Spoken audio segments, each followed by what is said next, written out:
ভাইরা, আব্দুল উজ্জা মক্কা শরীফ 20 বছরের যুবক, কলিজার মধ্যে সবসময় চায় এতিম মানুষ, বাপ মারা গেছে একেবারে ছোট অবস্থায়, খুব গরিব, চাচা তাকে বড় করেছে, চাচা তাকে ঘর দিয়েছে, বাড়ি দিয়েছে। বুখারীর হাদিস, বুখারী শরীফে এসেছে, বাড়ি ঘর জায়গা জমি সোনা দানা টাকা পয়সা উট ঘোড়া সব দিয়েছে, প্রতিষ্ঠিত করে দিয়েছে। কিন্তু আব্দুল উজ্জা শান্তি পায় না। রাসূল পাক সাল্লাল্লাহু আলাইহি ওয়াসাল্লাম দ্বীনের দাওয়াত দিচ্ছেন, মন চায় তাওহীদের এই সুরা সেও পান করে, কিন্তু চাচার ভয়তে পারে না। মনটা চাচ্ছে, আহা, চাচা যদি ইসলাম কবুল করতো তাহলে আমার জন্য ব্যাপারটা সহজ হয়ে যেত। এভাবে চিন্তা করতেছে। হঠাৎ একদিন রাসূল পাক সাল্লাল্লাহু আলাইহি ওয়াসাল্লাম হিজরত করলেন। এরপরে আব্দুল উজ্জার ধৈর্যের বাঁধ ভেঙে গেল। আব্দুল উজ্জা গিয়ে বলছে, চাচা, মুহাম্মদ সাল্লাল্লাহু আলাইহি ওয়াসাল্লামের নাম তো নিশ্চয়ই শুনেছেন। বলে, হ্যাঁ শুনেছি। তিনি যে ইসলামের দাওয়াত দেন, ওটা আপনার কাছে কেমন লাগে? তার মানে বলছে যে আমার কাছে তো খুব ভালো লাগে। চাচা, ইসলাম কি কবুল করবেন? এই অগণিত মূর্তির সামনে মাথা নত করে আমাদের কোনো লাভ নাই। ওই মূর্তিগুলি আমাদের কোনো সাহায্য করতে পারে না।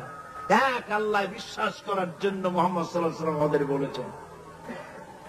চাচা বলছে, খবরদার, এই কথা যদি আবার উচ্চারণ করো তাহলে আমি তোমাকে যা দিয়েছি সব ছিনায় নেব। আব্দুল উজ্জা বলছেন, তাহলে আর আমি সহ্য করতে পারলাম না। চাচা, আপনার সামনেই আমি ঘোষণা করলাম, একদিন চাপা রেখেছি আর পারলাম না।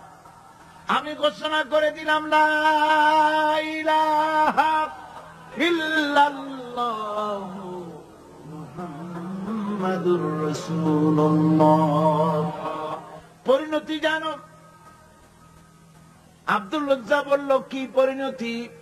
চাচা বলতেছি, কলেমা পড়ার কারণে আমি তোমাকে যা দিয়েছিলাম, ঘোড়া দিয়েছি, উট দিয়েছি, বাড়ি দিয়েছি, সব আমি তোমার কাছ থেকে ছিনাইলাম, সব ফেরত দিতে হবে। তিনি বললেন, আমি রাজি আছি, আমি রাজি আছি।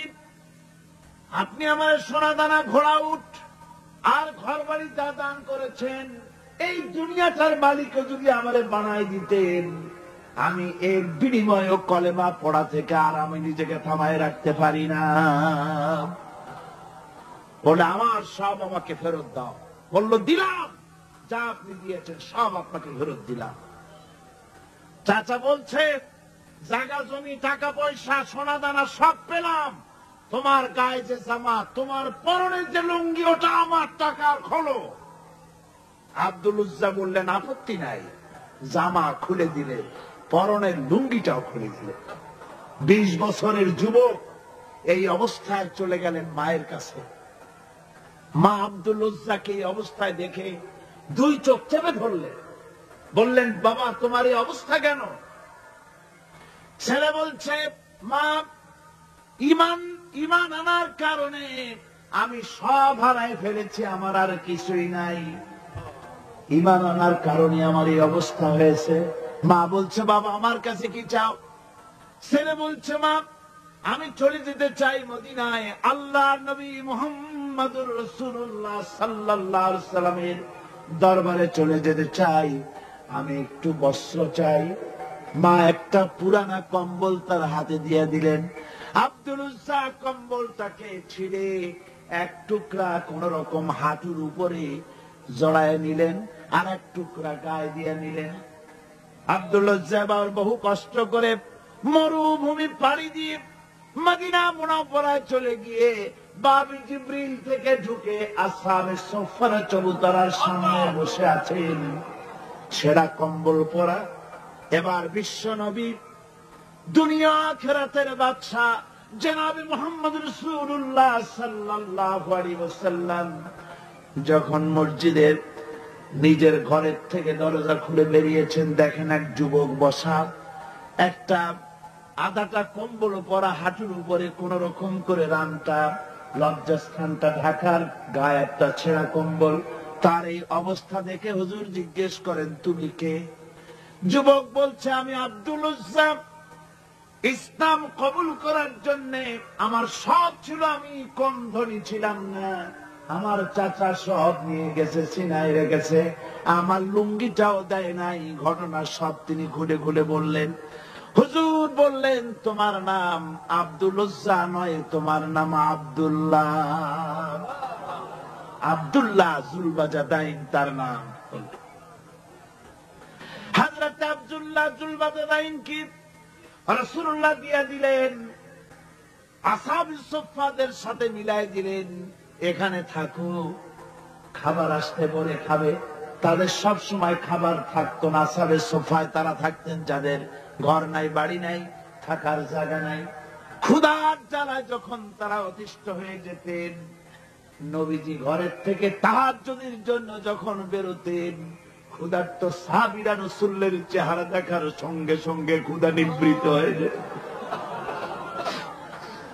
হযরতে রাসূল পাক সাল্লাল্লাহু আলাইহি ওয়াসাল্লাম আব্দুল্লাহকে ওনাদের মধ্যে ভিড়াই দিলেন। আব্দুল্লাহ এবার কোরআন শরীফ পড়ে। কোরআন শরীফ পড়তে গিয়া চিল্লায় চিল্লায় তিনি পড়েন, আস্তে আস্তে পড়েন না। সাহাবীরা বিরক্ত হয়ে রাসূলের কাছে নালিশ করলেন যে বড় চিল্লায় কোরআন পড়ে, আমাদের নামাজেও ডিস্টার্ব হয়। হুজুর বলেন, সাহাবীরা কেউ আব্দুল্লাহর ব্যাপারে কোনো কথা বলবে না, তারে চিল্লাইতে দাও, যেহেতু ঈমানের জন্য তারে বড় মূল্য দিতে হয়েছে। পরনের লুঙ্গিটা পর্যন্ত আনতে পারে নাই, যত খুশি চিৎকার করেছে, আল্লাহর কালাম পড়ু। তাবুকের যুদ্ধ, রাসূলুল্লাহ তাবুকের দিকে রওনা করেছেন। 30,000 সৈন্য নিয়ে রওনা করেছেন। ওই জেহাদে মানুষেরা প্রাণ ভরে রাসূলুল্লাহকে সাহায্য করেছেন। মেয়ে লোকেরা নাকের ফুল, কানের দুল, গলার হার খুলে খুলে রাসূলের কদম মোবারকে দিয়ে দিয়েছে। ধনীরা টাকা পয়সা সব দিয়েছে। হযরত আবু বকর তো যা ছিল সব এনে দিয়েছে, কিছু ছিল না ঘরে। রাসূল রওনা করলেন। প্রতিমধ্যে হযরত আব্দুল্লাহ জুলবাজাদাইন আল্লাহ নবীর খেদমতে হাজির হয়ে বলেন, হুজুর সবাই তো সব দিল, আমার কিছুই নাই, কিছু দিতে পারলাম না। হুজুর আপনি আমার জন্য দোয়া করেন, আমি যেন এই তাবুকের ময়দানে কাফেরদের বিরুদ্ধে লড়াই করে যেন শহীদ হয়ে যেতে পারি। মাল দিতে পারি নাই, কিন্তু আল্লাহর জন্য যেন আমার জীবনটা দিয়ে দিতে পারি। ও চট্টগ্রামের যুবকেরা, তরুণেরা, তোমাদের মতো 20 বছরের তরুণ হযরত আব্দুল্লাহ জুলবাজাদাইন শাহাদাতের তামান্না করে রিসালাতে মাহবের কাছে দাঁড়িয়েছে। হুজুর বললেন, একটা গাছের বাকল নিয়ে আসো। একজন একটা বাকল নিয়ে এলো। রাসূলুল্লাহ এই বাকলটা আব্দুল্লাহ জুলবাজাদাইনের হাতে লাগাই দিলেন। রাসূলুল্লাহ বললেন, আয় আল্লাহ, আমি আব্দুল্লাহ রক্ত কাফেরদের জন্য হারাম করে দিলাম। হযরত আব্দুল্লাহ বলছেন, ইয়া রাসূলুল্লাহ, আমি চাইছিলাম শহীদ হব, আর আপনি আমার রক্তটা হারাম করে দিলেন কাফেরদের।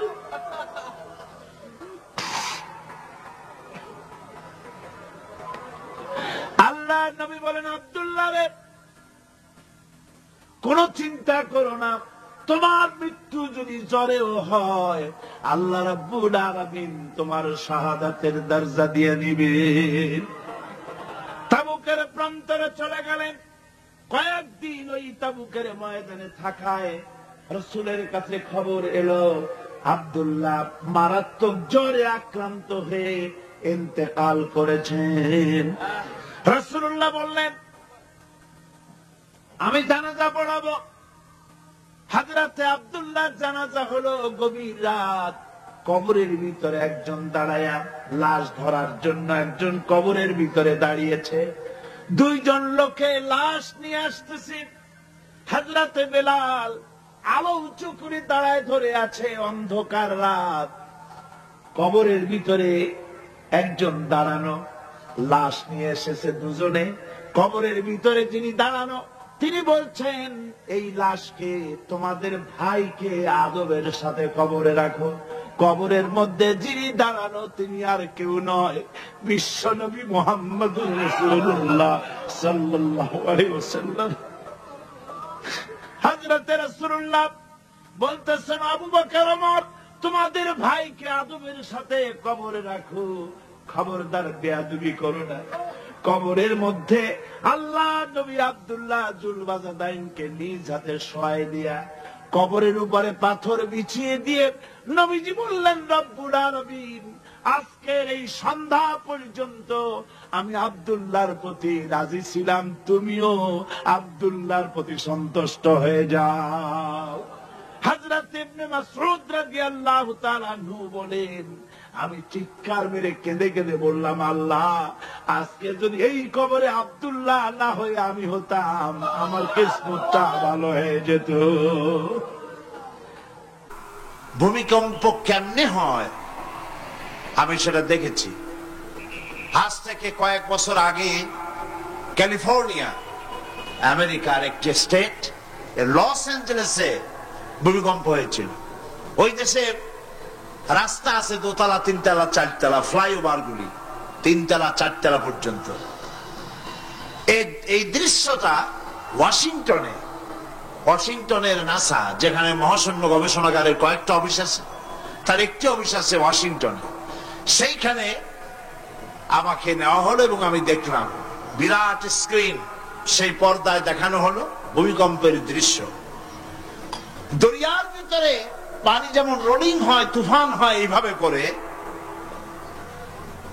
যখন ভূমিকম্প শুরু হলো তখন ক্যালিফোর্নিয়ার রাস্তাঘাট, মাটিগুলি, বিল্ডিং গুলি দেখতেছিলাম মাটির মধ্যে দরিয়ার মতো তুফান হচ্ছে এরকম করে। পাটিসাপটা পিঠা আপনারা দেখেছেন বা ডিমের মামলেট দেখেছেন, এইটা যেমন জড়ায় দোতলা, তিনতলা রাস্তাগুলি একটার পর একটা পেঁচাইয়া, দুমড়ে, মুচড়ে, মুহূর্তের ভিতরে, 1 মিনিট তো নয়, কয়েক সেকেন্ডের ভিতরে সব শেষ হয়ে গেল, লন্ডভন্ড হয়ে গেল। এইখানে কোনোদিন মানুষের বসতি ছিল বলে তার কোনো প্রমাণ নাই, কিন্তু দুর্ভাগ্যজনক সত্য এই, মানুষ এগুলি চোখে দেখে তারপরেও বিশ্বাস করতে পারে না। কপাল পোড়া, এগুলো কি কপাল পোড়া, বিশ্বাস করতে পারে না। ক্ষমতায় যে যখন থাকে তখন চতুর্দিকে অন্ধকার দেখে, মনে করে যে এ ক্ষমতা আর আমার হাত থেকে যাবে না, যা খুশি তাই করব। কিন্তু তোমাকে নিয়ন্ত্রণ করার আরেকজন আছেন, আছেন কিনা? সেজন্য আল্লাহ পাক বলেছেন, ওয়ায়ামুদ্দুহুম ফি তুগয়ানিহিম ইয়ামাহুন, আমি যারা সীমা লঙ্ঘন করে আমি ঢিল দেই, একশোটে ধরি না, ঢিল দেই, দেখি কদ্দুর পারো। এই জন্য তো ফেরাউন বেঁচে ছিল 950 বছর। কোন কোন কিতাবে লেখা আছে 950 বছর আয়াত পেয়েছিল, জানি না কত বছর পাইছিল। 950 বছরের ভেতরে একদিন তার সর্দিও হয় নাই। ও যেন বলতে না পারে যে যদি আমার অসুখ বিসুখ হইতো তাও তো আমি আল্লাহ তোমারে ডাকতাম। মানে মুনাফিক, কাফের, বেঈমান, অহংকারী, আল্লাহ সুযোগ দেন, পাপিষ্ঠকে সুযোগ দিয়ে দেন। এই কথা যেন বলতে না পারে যে আল্লাহ আর যদি 6টা মাস সময় পাইতাম তাহলে আমি ভালো হয়ে যেতাম।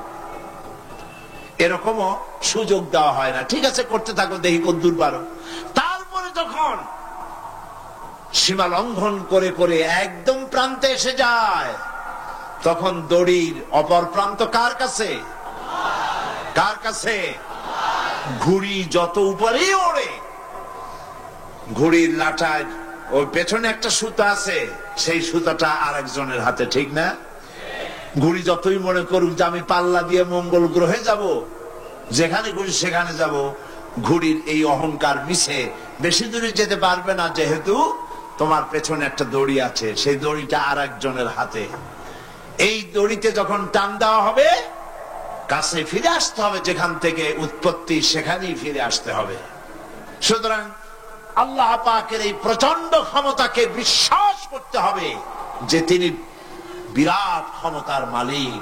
ফকিরকে আমির বানান, আমিরকে ফকির বানান, আবার প্রয়োজনে ইচ্ছে করলে পথের লোক ধরে, কেউ চেনে না কেউ শোনে না, আল্লাহ পাক ধরে নিয়ে বাদশা বানান, আবার যখন আল্লাহ নারাজ হন তখন ফাঁসিতে ঝুলায় দেন। পারেন কিনা? পারেন কিনা? প্রচন্ড ক্ষমতার মালিক তিনি।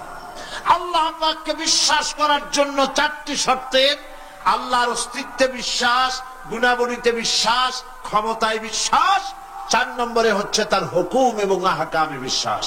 আল্লাহ পাক যে সব আদেশ করেছেন, নিষেধ করেছেন, সেগুলি মানতে হবে। আল্লাহ যা হুকুম করেছেন তা মানতে হবে, যা নিষেধ করেছেন তার থেকে ফিরতে হবে। তাহলে বোঝা যাবে যে আপনি আল্লাহকে বিশ্বাস করেছেন। আল্লাহর বিশ্বাস করি কিন্তু আল্লাহর আইন মানি না, এই বিশ্বাসের কোন দাম আছে? বলেন, দাম আছে? আল্লাহকে বিশ্বাস করি অথচ ইসলামকে বলি মৌলবাদ। ইসলামের কাজ যারা করে তাদেরকে বলি মৌলবাদী। আর যাই হোক, এগুলো মুসলমান না, এগুলি মুনাফিক। এগুলি কি? এই জন্য আল্লাহ পাক বলছেন, জাহান্নামের কঠিন শাস্তি থেকে বাঁচার জন্য আমার সাথে ব্যবসা করো। কার সাথে? এই ব্যবসার মধ্যে 3টা পুঁজি: তুমিনুনা বিল্লাহি ওয়া রাসূলিহি ওয়া তুজাহিদুনা ফি সাবিলিল্লাহি বিআমওয়ালিকুম ওয়া আনফুসিকুম যালিকুম খায়রুল লাকুম ইন কুনতুম তা'লামুন। আমার সাথে ব্যবসা করো। সেই ব্যবসার পুঁজি হলো 3টি। পুঁজি কয়টা বলেছি? কয়টা?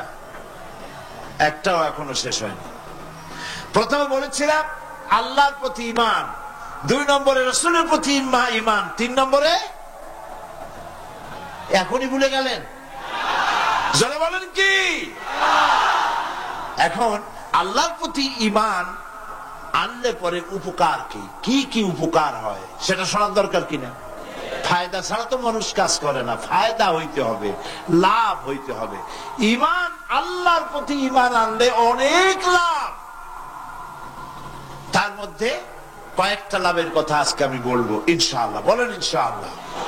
বলবো কিনা? কয়েকটা লাভের কথা বলি, আমি আশা করি ফায়দা হবে ইনশাআল্লাহ। বলি ইনশাআল্লাহ। 1 নম্বরের ফায়দা, আল্লাহর উপর ঈমান আনলে মুখস্থ করেন, কাগজ কলম থাকলে লিখে নেন, আর না হয় মনে মনে মনে রেখে দেন, মেমোরিতে ধরে রাখেন। আল্লাহর উপরে ঈমান আনার 1 নম্বরের লাভ হচ্ছে আত্মমর্যাদার সৃষ্টি হয়। যারা আল্লাহর উপর ঈমান আনে তাদের আত্মমর্যাদার সৃষ্টি হয়, পার্সোনালিটি, শখসিয়ত তৈরি হয়। এমন শখসিয়ত হয়, শখসিয়ত মানে কি? পার্সোনালিটি। পার্সোনালিটি মানে কি? ব্যক্তিত্ব। ব্যক্তিত্ব তৈরি হয়। সে কোন পাগল শ্রেণীর লোক হয় না, তার চলায়, তার বলায়, তার ওঠায় ব্যক্তিত্বের ছাপ ফুটে ওঠে। এই ব্যক্তিত্বের পরিস্ফুটনের কথা বিশ্বকবি বলেছেন। কে বিশ্বকবি? আল্লামা ইকবাল রহমতুল্লাহ আলাইহি। আল্লামা ইকবাল রহমতুল্লাহ আলাইহি তিনি বলছেন, খুদি কো কর ইতনা বুলন্দ, खुदी को कर इतना बुलंद कि हर तकदीर लिखने के पहले खुदा पूछे बंदे को बता तेरी रजा क्या है। নিজের ব্যক্তিত্বের পরিস্ফুটন এভাবে গড়ে তোলো, পার্সোনালিটি, শখসিয়ত এভাবে তৈরি করো যাতে আল্লাহ পাক তোমার তকদির লেখার সময় তোমারে জিজ্ঞেস করে, বান্দা তুই বল তোর তকদিরটা আমি কিভাবে লিখবো। সুবহানাল্লাহ বলেন। এটাই হচ্ছে ঈমানের প্রথম কথা। ঈমান যে আনে তার মধ্যে মর্যাদার সৃষ্টি হয়, সে কোনো কিছুকে ভয় পায় না, আত্মমর্যাদা আসে। কারণ ঈমান আনার আগে, খুব খেয়াল করুন, ঈমান আনার আগ পর্যন্ত সে ভয় করত সাপকে, তাই সাপকে পূজা করত। সে ভয় পেত পাথরকে, তাই পাথর পূজা করত। সে ভয় পেত সূর্যকে, তাই সূর্যকে পূজা করত। সে ভয় পেত পানিকে, তাই পানি পূজা করত।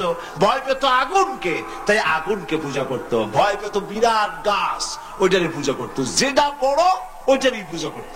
কিন্তু ওর জানা নাই এর থেকে বড় এগুলি সৃষ্টি, এর থেকে যিনি সৃষ্টি করেছেন, সৃষ্টির শক্তি বেশি না স্রষ্টার শক্তি বেশি? তো পাগলের মতো এগুলোর সামনে মাথা নত করো কেন? এই জন্যে ঈমান আনার আগে তার মধ্যে ব্যক্তিত্ব ছিল না। যেখানে যা দেখেছে মাথা নত করেছে, পূজা করেছে, অর্চনা করেছে। কিন্তু কোরআন তাকে শোনায়ছে, ইন্নাল্লাযীনা তাদউনা মিন দুনিল্লাহি ইবাদুন আমসালুকুম। আল্লাহ পাক বলেন, আমাকে বাদ দিয়ে এরা যেই সব জিনিসের পূজা করে, মাথা নত করে এবং ওদের কাছে শক্তি আছে বলে মনে করে, তোমাদের জেনে রাখা উচিত ওরা তোমার মতো আমার গোলাম। 2 নম্বরের যে ফায়দাটা সেটা হলো আল্লাহর প্রতি ঈমান আনায় মানুষ বিনয় এবং বিনম্র প্রকাশ করে, সে অহংকারী হতে পারে না। আল্লাহর উপরে যে ঈমান আনে সে অহংকারী হইতে পারে না, কারণ আল্লাহ বলে দিয়েছে, ইয়া মাশারাল জিন্নি ওয়াল ইনস ইন ইসতাতা'তুম আন তানফুযু মিন আকতারিস সামাওয়াতি ওয়াল আরদ ফানফুযু লা তানফুযুনা ইল্লা বিসুলতান। যারা অহংকারী, যারা স্বৈরাচারী, যারা জালিম, আল্লাহ পাক তাদেরকে বলছেন, হে পৃথিবীর মানুষেরা, জেনেরা, যদি সম্ভব করতে পারো, আমার আইন ভালো লাগে না, আমার ইসলাম পছন্দ হয় না, আমার আলেম ভালো লাগে না, আমার কোরআন ভালো লাগে না, অবস্থা যদি এমনটি হয়, বেরিয়ে যাও, বেরিয়ে যাও।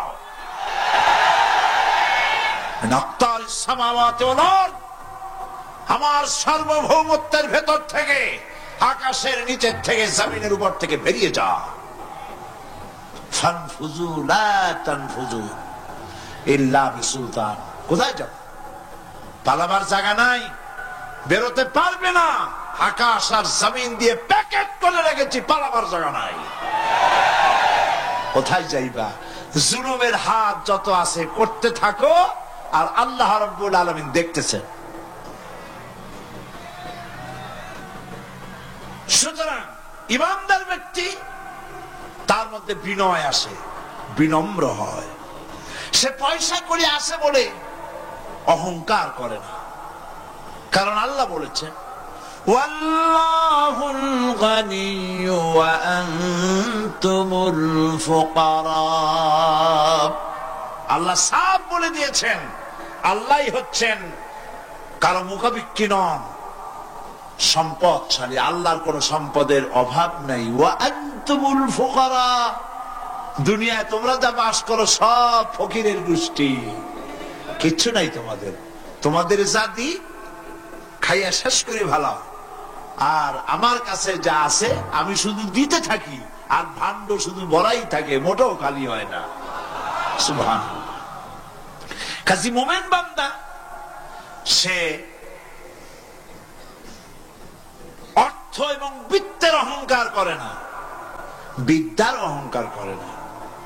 অর্থ বিত্ত কত আছে তোমার, কয় টাকার মালিক? আল্লাহ যদি ইচ্ছে করেন ব্রেনের ভিতরে যদি টিউমার ঢুকায় দেন, ব্রেনের একটা নার্ভ আর একটা নার্ভের সাথে জড়ায় দেবেন, জায়গা হবে কোথায়? হেমায়তপুর। হেমায়তপুর কোথায়? কাশি, পাবনা। সুতরাং আল্লাহ পাক ইচ্ছে করলে এটা করে দিতে পারেন, পারেন না? খুব করতে পারেন। হার্টের ভেতরে ক্যান্সার দিয়ে দিতে পারেন, 14 গোষ্ঠী বিক্রি করলো, ডাক্তারের পয়সা হবে না। পারেন না আল্লাহ পাক? পারেন কিনা? পারেন। সেই জন্য যত বড় ধনী হোক, পয়সার মালিক হোক, আল্লাহর উপর ঈমান আনলে বলে যে গুণটা হয়, সে অহংকারী হয় না, বিনয়ী হয়। আল্লাহ রাব্বুল আলামিন কোরআনে কারীমের ভিতরে বলে দিয়েছেন, লিল্লাহি মা ফিস সামাওয়াতি ওয়া মা ফিল আরদ। যারা সামান্য একটু রাজত্ব পাইয়া ছোট্ট ছোট্ট একটা দেশের প্রেসিডেন্ট, প্রধানমন্ত্রী, কি হনুরে, এরকম একটা ভাব। আর্মি হাতে, বিডিআর হাতে, পুলিশ হাতে, যা খুশি তাই করি না। আল্লাহ পাক বলছেন, লিল্লাহি মা ফিস সামাওয়াতি ওয়া মা ফিল আরদ। আকাশ আর জমিনের একচ্ছত্র মালিকানা কার? চিল্লায় বলুন, আল্লাহ পাকের। সুতরাং তুমি বাদবাড়ি করে কদ্দূর পারবা? বেশি দূর যেতে পারবে না।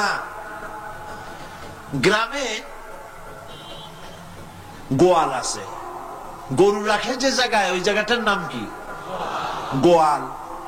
গভীর রাত্রে গরুর মালিক শুনতে পাচ্ছে গোয়াল ঘরে খুব শব্দ হচ্ছে। রাখালকে ডেকে বলছে, দেখতো কি কিসের শব্দ? কয় যে দেখে এসে জবাব দিচ্ছে যে গোয়ালে যে ষাটটার শিং মোটা, তার গুতার চোটে ওই গোয়ালের মধ্যে যত গরু আছে কেউ টিকতে পারতেছে না, খালি গুতাইতেছে সমানে। মালিক কয় যে দীর্ঘদিন থেকে দেখতেছি এটার গুতার চোটে সমস্ত গরুগুলি অস্থির হয়ে যাচ্ছে। যা একটা মোটা দড়ি দিয়া, খাট্ট একটা দড়ি দিয়ে খুঁটির সাথে জড়ায় বাঁধতে রাখ গলাটারে। মোটা একটা দড়ি দিয়া গলার সাথে, খুঁটির সাথে যদি বাঁধতে দেয়, এরপরে খালি ফোঁস করতে পারবে, গুতাইতে আর পারবে না। ঠিক অনুরূপ ভাবে কোন জনপদ থেকে, কোন দেশ থেকে যখন দেশের মানুষেরা, যখন দেশের নিরস্ত্র মানুষেরা, গরিব মানুষেরা যখন আল্লাহর দরবারে গভীর রাত্রে ফরিয়াদ তোলে, আল্লাহ জুলুমে অত্যাচারে জর্জরিত হয়ে গেলাম, মার খেতে খেতে শেষ হয়ে গেলাম, অত্যাচারে অত্যাচারিত হচ্ছি, চিৎকার মারতে থাকে, আল্লাহ পাক তখন তার নজর দিয়ে দেখেন। আল্লাহ তো দেখতেই থাকেন সব সময়ের জন্য। আল্লাহ পাক কার কারণে এগুলি হচ্ছে, আল্লাহ পাক টের পান। শিং কারো কারো মোটা হয়েছে, আজরাইলকে পাঠায় দেন, যাও খাটো দড়ি দিয়ে বাঁধে থো। খাটো দড়ি কোনটা বুঝছেন? 3 হাত। 3 হাত কবর কোনটা? খাটো দড়ি দিয়ে বাঁধে থো। সুতরাং কত বড় বড় রাজা বাদশা ক্ষমতা এলো, মানুষের উপরে জুলুম করলো, আল্লাহ পাক তার ইন্তেকাম নিয়েছেন। সেই আল্লাহ এখন আর নাই, নাউজুবিল্লাহ। সে আল্লাহ আছেন কিনা? পূর্ণ শক্তিতে বহাল কিনা? হুয়াল হাইয়ুল কাইয়্যুম। এমন অবস্থা নয় যে বাংলাদেশে কি হচ্ছে আর আল্লাহ টের পাচ্ছেন না। কি বলেন? আল্লাহ রাব্বুল আলামিন বলেন, লা তাখুযুহু সিনাতুন ওয়ালা নাওম। ঘুম নাই, তন্দ্রা নাই। কার? ঘুমানো না, তন্দ্রাও যান না। তন্দ্রা কারে কয়? জি, ঝিমটি, ঝিমানি, যাই বলেন আপনারা বুঝে নিয়ে। ওই যে বসে বসে এরকম করে, আল্লাহ ওরকমও করেন না। ঘুমো নাই, তন্দ্রা নাই। হযরত মুসা আলাইহিস সালাম বলছিলেন যে আল্লাহ তুমি নাকি ঘুমাও না।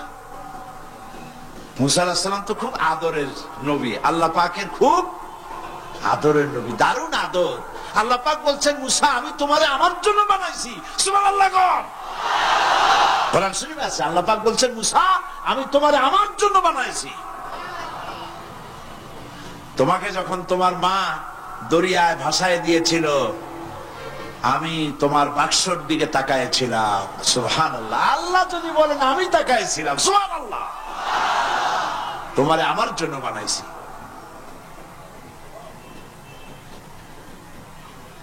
সুতরাং হযরতে মূসা আলাইহিস সালাম তিনি বলছেন আল্লাহ পাককে, খুব আদরের নবী তো, আল্লাহ তুমি নাকি ঘুমাও না? আল্লাহ কয় তুমি বিশ্বাস করো না? হযরত মূসা আলাইহিস সালাম বললেন আল্লাহ অবশ্যই বিশ্বাস করি, তবে বুঝি না বিষয়টা কি, বুঝি না কেমনে না ঘুমাই পারে, বুঝি না। আল্লাহ আচ্ছা ঠিক আছে, তুমি যখন বিশ্বাস করছো তখন আর অসুবিধা নেই, বিশ্বাস না করলে বুঝি হচ্ছিল। পয়গম্বর মানুষ, তাকে তো বলতেই হবে বিশ্বাস করি, তবে বুঝি না। আল্লাহ কয় ঠিক আছে, বিশ্বাস যখন করো আমি বুঝাই দেবো, নিয়ে আসো এক গ্লাস পানি। এক গ্লাস পানি নিয়ে আসলেন, দাঁড়ায় থাকো। মূসা আলাইহিস সালামকে আল্লাহ বললেন পানি নিয়ে দাঁড়ায় থাকো, আর ঘুমের আল্লাহ করলেন মূসারে ধর। মূসা আলাইহিস সালামের ঘুম এসে গেল। ঘুমের আমেজে হাতটা শিথিল হয়ে গ্লাসটা পড়ে ভেঙ্গে চুরমার হয়ে গেল। হযরতে মূসা আলাইহিস সালাম ভয় পেয়ে গেলেন। আল্লাহ পাক শুনায় দিলেন ভয়ের কোনো কারণ নাই, একটা পরীক্ষার জন্যই দিলাম, তোমার বোঝার জন্যই দিলাম। তুমি যেমন এক গ্লাস পানি নিয়ে, একটা গ্লাস নিয়ে এক মুহূর্ত দাঁড়াতে পারলে না, ঘুম আসলো আর হাত থেকে পড়ে গ্লাসটা ভেঙে গেল। মুসারে তুমি বুঝে নাও, তুমি জেনে রাখো তাম সৃষ্টি জগৎ তোমার আল্লাহ, আল্লাহ রব্বুল আলামিনের হাতের মুঠার মধ্যে রয়েছে। আল্লাহ রব্বুল আলামিন যদি ঘুমায় যান, এই পৃথিবীর আকাশ এবং জমিনের সব ট্রাফিক কন্ট্রোল আল্লাহ পাক নিজেই করেন। যদি তিনি ঘুমায় যান, সব শেষ হয়ে যান। বাংলাদেশে কি হচ্ছে, পৃথিবীর কোথায় কি হচ্ছে তা আল্লাহ দেখছেন না? চিল্লায় বলা দেখছেন না? সে আল্লাহ রাব্বুল আলামিন তিনি পরিষ্কার করে বলছেন, যারা নাকি মুমিন বান্দা তারা অহংকারী হয় না, ক্ষমতায় থাকুক ক্ষমতায় না থাকুক, কোন অবস্থাতেই অহংকারী হতে পারে না। আল্লাহ পাক শোনায় দিয়েছেন, যারা অহংকার করে তাদেরকে পরিষ্কার করে বলেছেন, ওয়ালা তামশি ফিল আরদি মারহান ইন্নাকা লান তাখরিকাল আরদা ওয়া লান তাবলুগাল জিবালা তুলা। ওয়ালা তামশি ফিল আরদি মারহান, খবরদার আমার জমিনের উপরে অহংকারের পদে বড় হেঁটো না। দেখছেন না কত আছে অহংকার করে হাঁটে, জমিনের উপরে জুতা পাই দিয়ে মচ মচ করে হাঁটতে থাকে। ওয়ালা তামশি ফিল আরদি মারহা ইন্নাকা লান তাখরিকাল আরদা, তুমি কি তোমার পদাঘাত দিয়ে আমার জমিনটারে ফাটাই দিতে পারবা? বলেন পারবে? যদি শক্তি থাকে দাও লাথি, তোমার ঠ্যাং ভাঙবে, মাটির কিচ্ছু। ওয়ালান তাখরিকাল আরদা মা, তুমি আমার এই জমিনটাকে ধসাই দিতে পারবে না। আর ওয়ালান তাবলুগাল জিবালা তুলা, আর পাহাড়ের উচ্চতা লাফ দিয়ে তুমি ছাড়াই যেতে পারবে না। আমার জমিনও ফাটাইতে পারবে না লাথি দিয়া, লাফ দিয়া পাহাড়ের উচ্চতাও ছাড়াইতে পারবে না। তো এত লাফাও কেন? বলেন কম লাফাও, শক্তি কম দেখাও। আল্লাহ রাব্বুল আলামিন আবার বলেন, وعباد الرحمن الذين يمشون على الأرض هونا,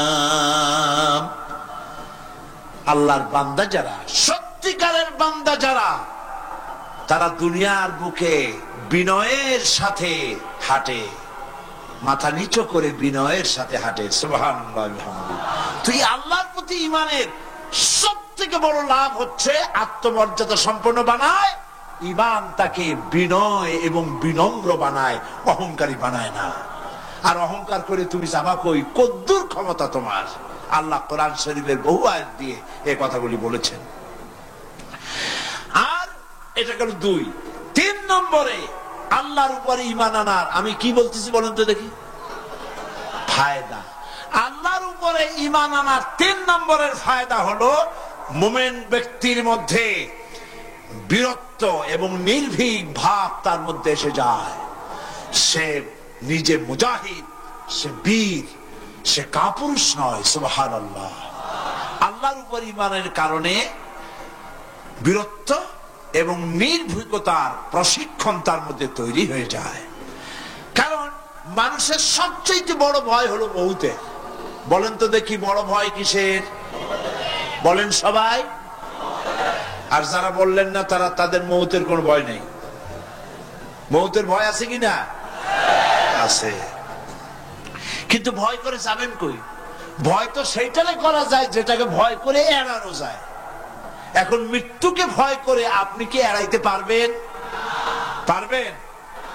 আল্লাহ পাক বলছেন মুমিন নির্ভীক হবে, বীরত্বে পরিপূর্ণ হবে, কাপুরুষ হবে না, মৌতের ভয়তে পালায়ে বেড়াবে না।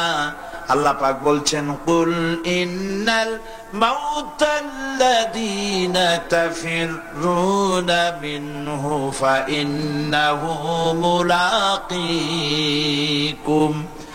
মরণ থেকে পালাও তুমি, মরণ তোমায় লইবে ঘিরি, যদিও সুদূর আকাশ পানে, লুকাও সেথায় লাগিয়ে সিঁড়ি।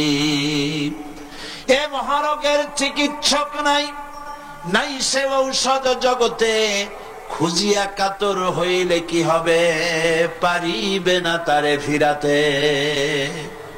মৃত্যু যখন তোমার এসে যাবে, তোমাকে মৌতের হাত থেকে কেউ রেহাই দিতে পারবে না। মৃত্যু তোমার হবেই। সুতরাং মৌত যখন হবে তখন তাকে ভয় করে তো কোনো লাভ নাই। আর মৃত্যু কোথায় হবে, কখন হবে, আমরা কেউ জানি না। জানেন? ওমা তাদরি নাফসুম বিআইয়ি আরদিন তামুত। কোন মাঠে, কোন ময়দানে কখন মৌত হবে কারো জানা নাই। এই গত নভেম্বর মাসের শেষ দিকে আমি লন্ডন সফর করেছিলাম। এক ভাইয়ের কাছে শুনলাম, আমি অবাক হয়ে গেলাম। তিনি পত্রিকায় দেখে আমাকে বলেছেন এক লোক 8 তলা থেকে 8 তলা বিল্ডিং এর ছাদের উপরে পড়ে গেছে। 8 তলা বিল্ডিং এর ছাদের উপর থেকে পড়িয়া তার কিছু হয়নি, হাত পাও ভাঙে নাই, মরেও নেই, খালি কিছু চামড়া টামড়া ছিঁড়ে গেছে। তাড়াতাড়ি অ্যাম্বুলেন্স আসছে, অ্যাম্বুলেন্সে তাকে নিয়ে গেছে, হসপিটালে নিয়ে যাবে চামড়াগুলো সেলাই করে দেওয়ার জন্য। অ্যাম্বুলেন্সে উঠাইয়া তাড়াতাড়ি অ্যাম্বুলেন্স আসছে। দরজা যেভাবে লাগাইছে দরজাটা ভালোভাবে লাগে নাই। দেখেন নাই মাইক্রোবাসে বা অ্যাম্বুলেন্সে অনেক সময় দরজা এরকম মারে, মারার পরে অনেক সময় লাগে না, যার জন্য ড্রাইভার বলে যে দরজাটা ভালো করে লাগায় নাই। ঠিক না? দরজাটা ভালো করে লাগে নাই। সামনে চলতে গিয়ে এই গাড়িটার ব্রেক কষতে হয়েছে ড্রাইভারের কোনো কারণে। যেই না ব্রেক কষেছে আর অমনি দরজা যেটা লাগছিল না ভালো করে দরজাটা খুলে গেল। আর রুগীটা 8 তলা কাছে পড়ছিল, ওইটা ছিল পাশে, সে ছিটকে গিয়ে রাস্তায় পড়লো। আর একটা বাস সামনের থেকে এসে মাটিতে তাকে চ্যাপ্টা করে দিয়ে চলে গেল। শুনিয়া আমার মুখ থেকে বেরিয়ে গেল আল্লাহু আকবার। বলেন আল্লাহু আকবার। কি আল্লাহ পাকের কি প্রচন্ড ক্ষমতা, কি ইচ্ছা তার। মৃত্যুর জন্য সময়ও লাগবে, জায়গাও লাগবে, দুটো জিনিস এক হতে হবে। আল্লাহর যাকে যে মৃত্যু দিবেন, মৃত্যুর জন্য সময় এবং জায়গা দুটোর কম্বিনেশন হতে হবে। 8 তলা থেকে পড়বে ঠিক, কিন্তু মরবে না। আজরাইল অপেক্ষা করতেছে রাস্তায়, বাস আসবে যখন। 8 তলা থেকে পড়লো, অবিশ্বাস্য ভাবে লোকটা বেঁচে গেল। আর হসপিটালে তার যাওয়া হলো না। গাড়ির দরজা খুললো, রাস্তা দিয়ে পড়লো, আজরাইল দ্রুত তার কাম সেরে চলে গেল। সুতরাং মুমিন ব্যক্তি আল্লাহর উপর ঈমান আনার কারণে দুর্জয় মনোবল সৃষ্টি হয়। কাপুরুষ জীবনে কয়েকবার মরে। সাইকেলের টায়ার বাস্ট হয়েছে শুনে বেহুশ হয়, তারপরে ট্রাকের টায়ার বাস্ট হয়েছে শুনলে কানের তলা ফেটে যায়, বোম বাস্ট হয়েছে আওয়াজ শুনে হার্ট ফেল করে, পাতিসেদের ডাক শুনলে কোনো হুশই থাকে না। এই হচ্ছে কাপুরুষদের কাজ। আর ইমানদার ব্যক্তি এগুলি পরোয়া করে না। তার জানা আছে যে আমার নির্ধারিত সময়ের এক মুহূর্ত আগে আমার মৌত হবে না। তো মৌত যখন আমার জন্য অবধারিত, দুনিয়ায় আসছি যখন, মৌত যখন হবেই, সেই মৌত বিড়ালের মতো হোক তা কি চান? পাতিশিয়ালের মতো হোক তা কি চান?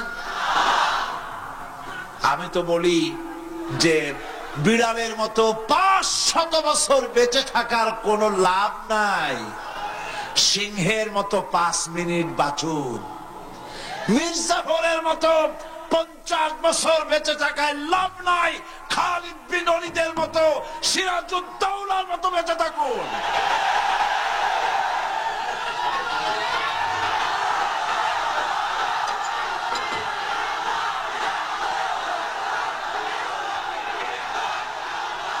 যদি বুক ফেড়ে থাকো, তোমার বুকটা ঝাঁঝরা করে দেওয়ার মতো অস্ত্র আল্লাহ তৈরি করে রেখেছে। বিশ্বাস করো, বিশ্বাস করো। অননুমোদিত অস্ত্র থানায় জমা দিয়ে দাও, মসজিদে ঢোকো, নামাজ পড়ো, চরিত্রবান হয়ে যাও। তোমাদের প্রতি আমার উদাত্ত দাওয়াত, আমার বুক ভরা দরদ। তোমাদের বিরুদ্ধে আমাদের কোনো বিদ্বেষ নাই, হিংসা নাই, আছে কলিজা বড় দরদ। দেখতে পাচ্ছি জাহান্নামের দিকে যাচ্ছ। এর পথটা কোন দিকের পথ? যারা বলেন কোথার পথ? ওই নেতাদের পিছনে আর চলো না, তওবা করো। ওই নেতাদের পিছনে আর যাবে না যারা তোমাদেরকে টাকা দেয় আর অস্ত্র দেয়, যারা তোমাদেরকে মদ দেয় আর নারী দেয়, ওদের পেছনে আর চলবে না। ওয়াদা করো। যুবকরা কি পারবে ওয়াদা করতে? ওই সব নেতাদের পিছনে জীবনে আর যাবে না। ওয়াদা করতে পারো? হাত উঁচু করে দেখাও যুবকেরা।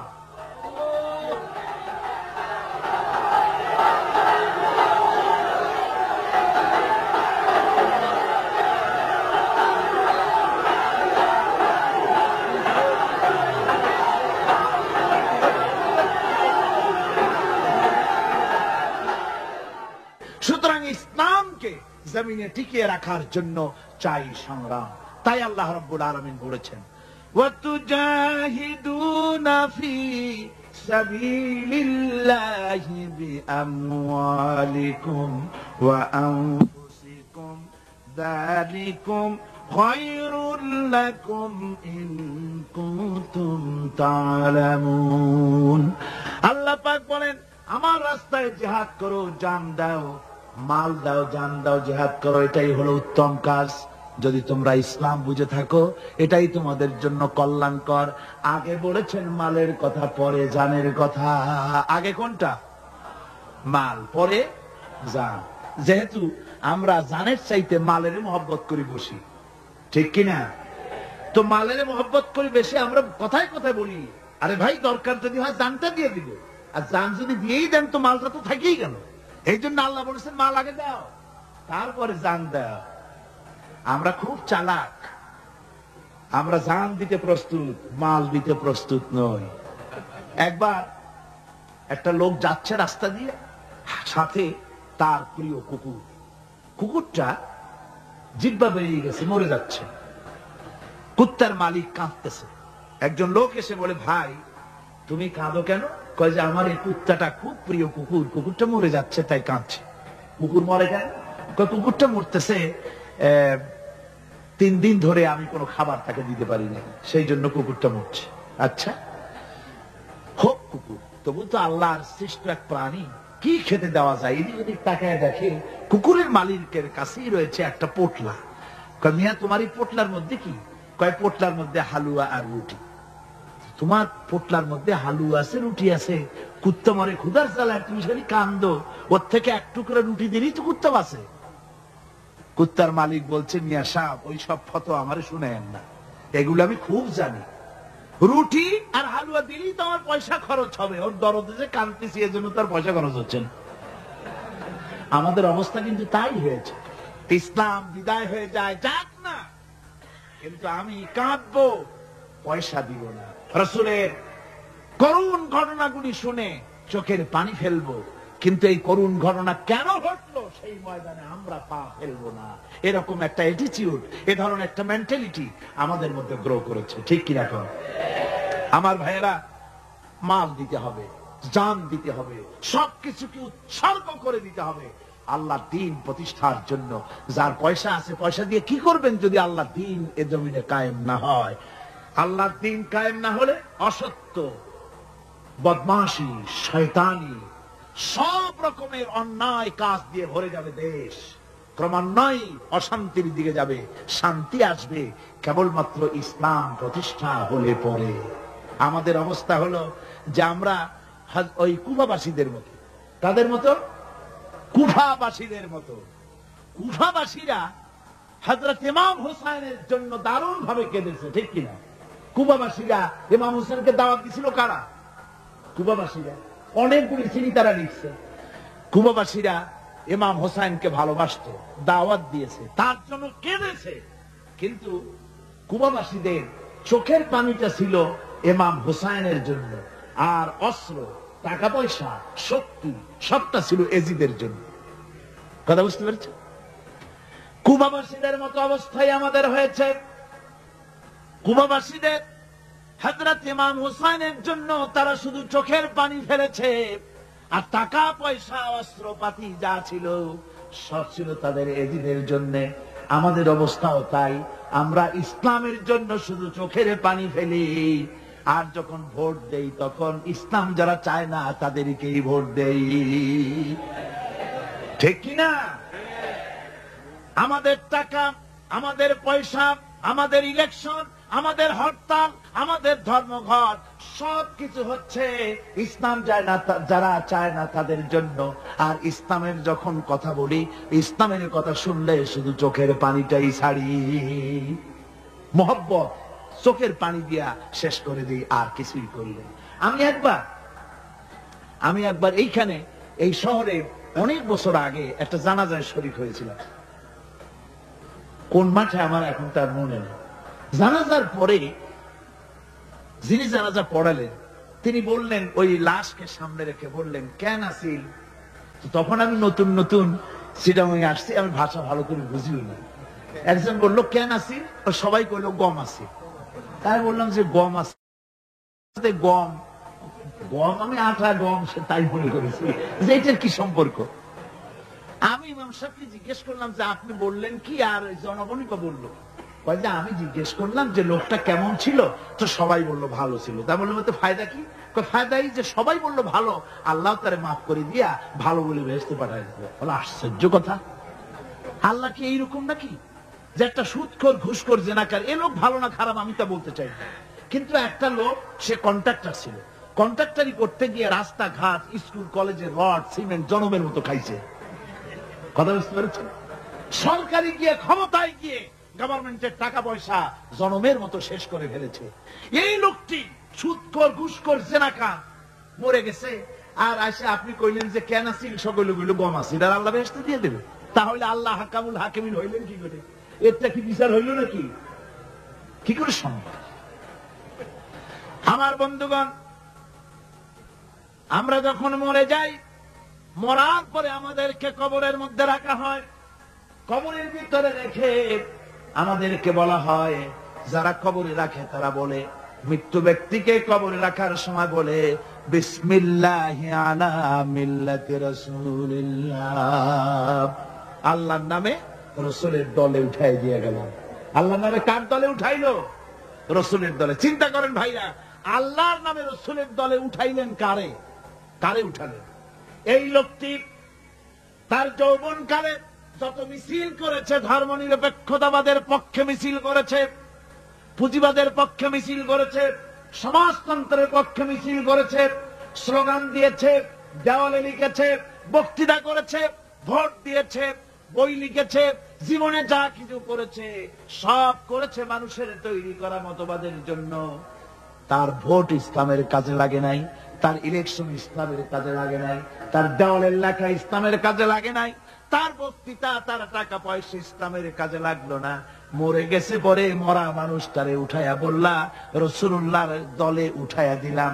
এখন বলো রাসূলুল্লাহ কেন তোমার মতো মরা লাশটাকে তিনি গ্রহণ করতে যাবে? তোমার জীবনের কোন কাজই তো ইসলামের জন্য কাজে লাগলো না। তোমার জীবনের একটা দিনও তো ইসলামের কাজে লাগে নাই। মরছো, তারপরে তোমার মরা লাশ রাসূলুল্লাহ বহন করতে যাবেন কেন? কি দায় ঢাকা পড়ছে তা? সুতরাং আমি বলতে চাই, আজকের মাহফিলে যত জনতা উপস্থিত হয়েছেন, জান এবং মাল সবকিছু দিয়ে লড়াই করতে হবে আল্লাহর রাস্তায়।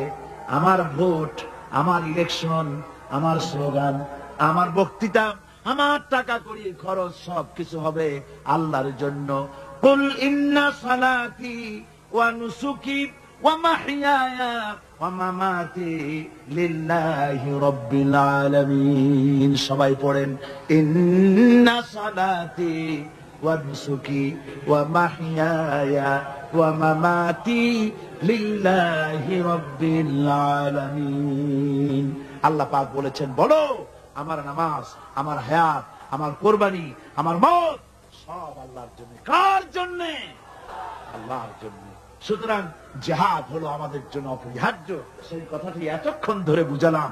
বিশ্ব মানবতার মুক্তি, নারীর মুক্তি, শ্রমিকদের মুক্তি, মানুষের মুক্তি, গরিবের মুক্তি, শ্রমিকের মুক্তি, বিশ্ব মানবতা, নির্যাতিত মানবতার মুক্তি আসতে পারে কেবলমাত্র জিহাদের মাধ্যমে। আল্লাহর দ্বীন প্রতিষ্ঠা করে মানুষের মুখে হাসি ফুটানো যেতে পারে। আর কোন পথ আছে? আর কোন পথ আছে? আর কোন পথ নাই। আল্লাহ যেন এই রাস্তায়, এই জিহাদের রাস্তায়, দ্বীন প্রতিষ্ঠার রাস্তায় আমাদেরকে সক্রিয়ভাবে অংশগ্রহণের তৌফিক দেন। সবাই বলুন আমিন। সবাই বলুন আমিন। আল্লাহুম্মা আমিন।